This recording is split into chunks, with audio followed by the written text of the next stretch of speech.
Zoro loses honorably to Mihawk. Zoro has always looked up to Mihawk, one of the greatest swordsmen to exist in the One Piece world. When he gets the chance to take him on in combat, he knows he's completely outmatched, but he refuses to run away. He keeps going for as long as he can and eventually ends up getting slashed in the chest. He let that happen because of his pride. According to him, a swordsman's shame is a scar on his back because it shows he tried to escape instead of taking on the challenge.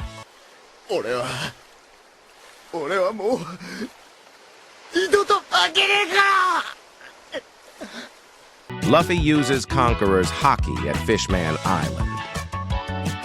Most people wouldn't be able to handle 100,000 fishmen attacking them at once. Before the time skip, Luffy might not have been able to deal with it either. But things have changed since he's learned haki. By using his Haoshoku haki, aka Conqueror's haki, Luffy is able to instantly knock out 50,000 foes without even touching them. While he'll get even stronger later, this moment is a major turning point.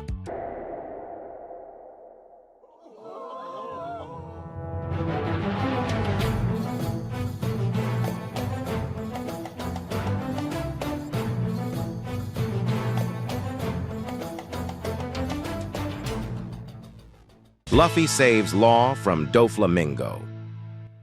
Just as Doflamingo is about to stomp on Trafalgar Law's head, Luffy stops him with a powerful Haoshoku haki-infused kick. Their combined kicks set off shockwaves that send both Law and Trebol flying. Not only is the display of power spectacular, but it's also great to see Luffy defend an ally.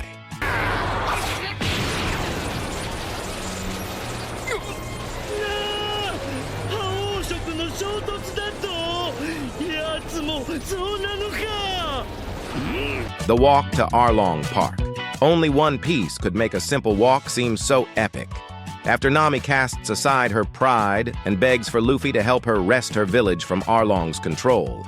After that, Luffy, Usopp, Sanji, and Zoro walk towards Arlong Park with one solemn intention, unleashing their full strength on the Arlong pirates.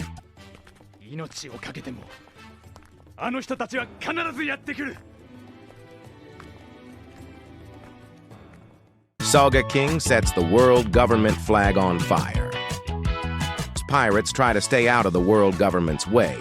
At first, that's what the Straw Hats did too. But when they break into Eni's lobby to rescue Robin, they give up all hope of staying low profile.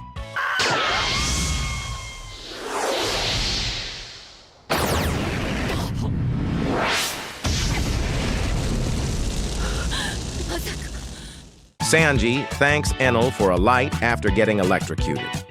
Usopp and Nami are about to get attacked by Enel, but Sanji steps in and saves the day by kicking Usopp onto Nami's wave racer so that the two can drive off. They're reluctant to leave Sanji to his fate.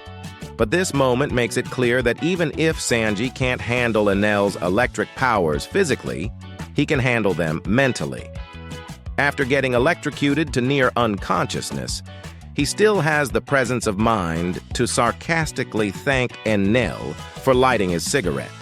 Clearly, Sanji isn't a man who can easily be kept down.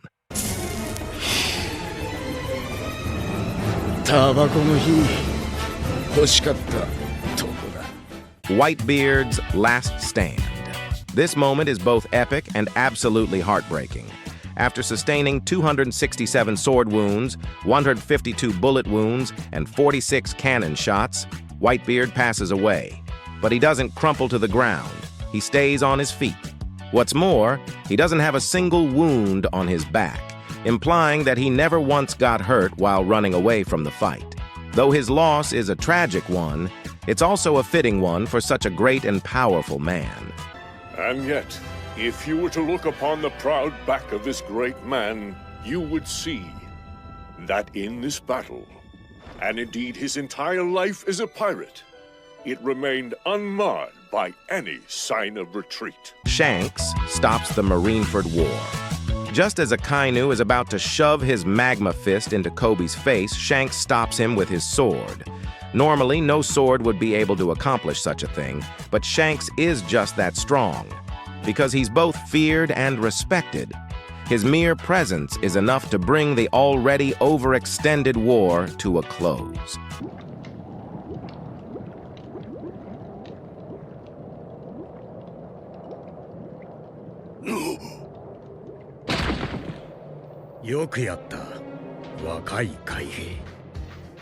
Luffy punches a celestial dragon.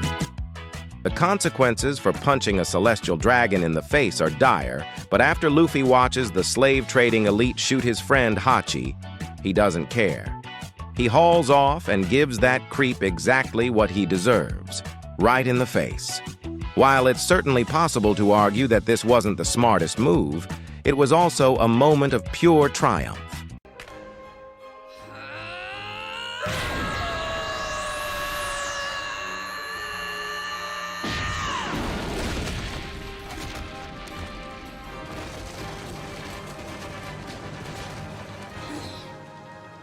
Zoro says that nothing happened.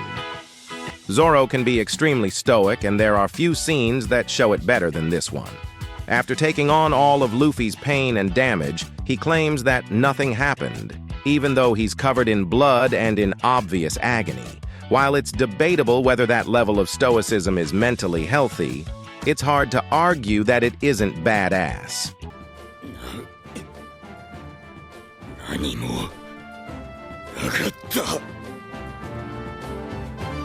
Well, there you have it. Those were our top 10 coldest One Piece moments. Be sure to subscribe and turn the bell notification on for more videos like this. Until then, sayonara.